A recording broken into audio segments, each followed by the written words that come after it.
Вчера в село Желинда, Оленёкский улус, прилетел долгожданный вертолет с продуктами. Но радость быстро сменилась шоком. За обычный набор продуктов 2 килограмма картошки, качан капусты, килограмм яблок и мандаринов, ветка бананов, немного редиски, помидоры и огурцы. Жителю пришлось заплатить 7025 рублей. И это не шутка. В Якутске за такие деньги можно купить корзину в разы больше, но в Желинде даже овощи превращаются в предмет роскоши. Все знают, что Оленёкский улус – один из самых богатых на полезные ископаемые.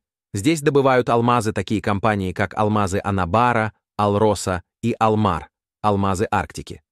В последней, кстати, львиную долю акций имеет жена Ил-Дархана Людмила.